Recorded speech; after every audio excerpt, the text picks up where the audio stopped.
हमारी पृथ्वी पूरे सौर मंडल में एकमात्र ऐसा ग्रह है जिस पर महासागर पाए जाते हैं और इन्हीं महासागरों ने हमारी धरती के 71% हिस्से को पानी से ढक रखा हुआ है। हालांकि वैसे तो हमारी पृथ्वी पर सिर्फ एक ही महासागर है और इस एक महासागर का पानी पूरे पृथ्वी के 75% हिस्से में मौजूद है, लेकिन हम इंसानों ने इस महासागर को अपनी सहूलियत के हिसाब से अलग अलग महासागरों में विभाजित कर दिया है और इस एक बड़े महासागर को हमने 5 बड़े महासागरों में डिवाइड किया है, जो कि Pacific ocean, Arctic ocean, Indian ocean, Atlantic ocean और आर्कटिक ओशियन के नाम से जाना जाता है। और इन टोटल 5 महासागरों में जितना पानी मौजूद है उसके आधे से भी ज्यादा यानी कि लगभग 50.3% वाटर अकेले पैसिफिक ओशियन में मौजूद है। पैसिफिक ओशियन इतना बड़ा है कि अगर आप पेरू और चिली के बीच बड़ी सुरंग बना दें जिससे पृथ्वी के आर पार निकला जाए तो आपको ये जानकर हैरानी होगी कि वहाँ से अर्थ के एंटीपोड साइड निकलने वाली सुरंग भी पैसिफिक ओशियन में ही निकलेगी, जो ताइवान की वेस्टर्न कोस्ट में होगी। दोस्तों, एंटीपोड तो आपको मालूम ही होगा। अगर हम अर्थ के किसी भी हिस्से में सीधा एक होल करते हैं जो कि अर्थ के बीचों बीच होकर उसके आर पार अपोजिट साइड निकलती है तो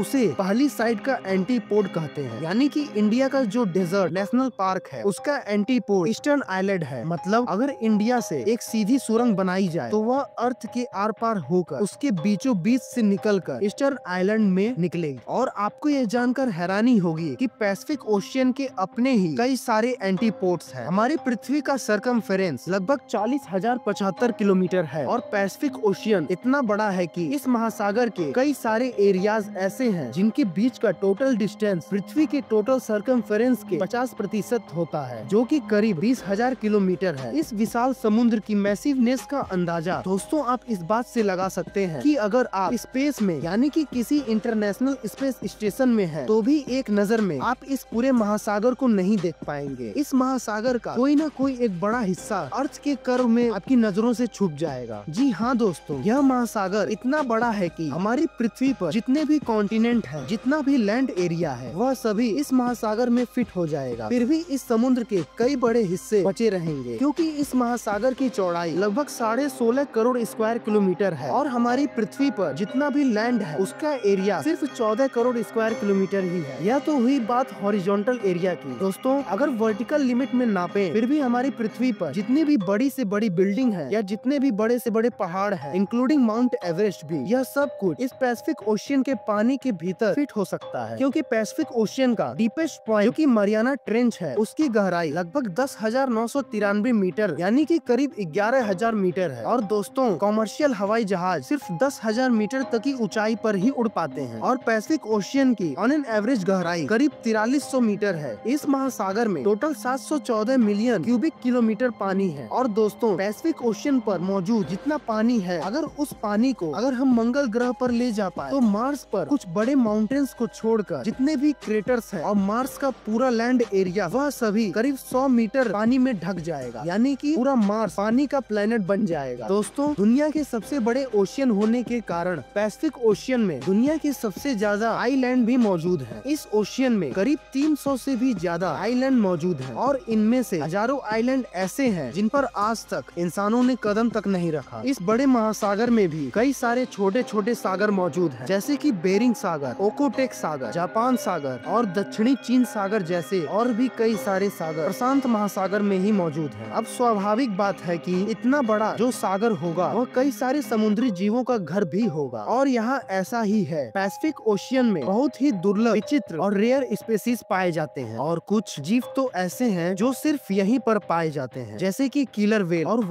और व्हाइट डॉल्फिन भी सिर्फ पैसिफिक ओशियन में ही पाई जाती है, जो किलर व्हेल का सबसे पसंदीदा भोजन है। इस महासागर में कुछ बड़े जीव भी रहते हैं, जैसे कि द जायंट ऑक्टोपस। वैसे तो हमने कई और महासागरों में छोटे छोटे ऑक्टोपस देखे होते हैं, लेकिन पैसिफिक ओशियन में जो एक रेयर जाति की ऑक्टोपस पाए जाती हैं, वो दुनिया के सबसे विशाल ऑक्टोपस है, जिनका वजन लगभग 6,000 किलोग्राम से भी ज्यादा होता है और इनके जिसकी चौड़ाई 32 फीट के करीब होती है। यह ऑक्टोपस पैसिफिक ओशियन की गहराइयों में पाया जाता है। पैसिफिक ओशियन में मौजूद मरियाना ट्रेंच की गहराई 11,000 मीटर से भी ज्यादा है और मरियाना ट्रेंच के ज्यादातर हिस्से में तो सूरज की रोशनी तक नहीं पहुंच पाती है। मरियाना ट्रेंच में पाई जाने वाली मछलियां पृथ्वी के किसी भी और जगह नहीं पाए जाते हैं। पूरे पृथ्वी की सबसे गहरी खाई में कई सारे राज छुपे हुए हैं। इस महासागर में एक बहुत ही बड़ा ज्वालामुखी द्वीप भी है जिसे क्रेकाडोआ कहते हैं और अगस्त 1883 में यह ज्वालामुखी फटा था और इस वल्कोनिक विस्फोट को मानव इतिहास के सबसे विनाशकारी विस्फोट में से एक माना जाता है, जिसकी आवाज करीब 180 डेसिबल थी जो 5000 किलोमीटर दूर तक सुनाई दी थी और उस समय इस विस्फोट में करीब 36,000 से ज्यादा लोग मारे गए थे। दोस्तों, आपको बता दें कि साल 1520 से पहले कोई भी इस महासागर को क्रॉस नहीं कर पाया था। सन 1520 में पहली बार किसी ने इस महासागर को पार किया था। तब पोर्टल में रहने वाले फेर्डिना मैगलन ने पहली बार इस पैसिफिक ओशियन को क्रॉस किया था और पैसिफिक ओशियन नाम भी उसी ने रखा था। उसने यह नाम Roman God of peace Pacific के नाम के ऊपर रखा था। जब मैगलन तूफानी अटलांटिक महासागर को क्रॉस करके प्रशांत महासागर में आया तो इस महासागर का जल अटलांटिक ओशियन से उसे बहुत ही शांत मालूम पड़ा और इसलिए मैगलन ने इसका नाम पैसिफिक ओशियन रख दिया। इसे हम हिंदी में प्रशांत महासागर कहते हैं और प्रशांत का मतलब भी शांत ही होता है। ये थे पैसिफिक ओशियन से जुड़े कुछ रहस्यमयी बातें। अगर आपको ये वीडियो पसंद आया हो तो इस वीडियो को लाइक करना न भूलें और ऐसे ही कई रहस्यमयी चीजों को जानने के लिए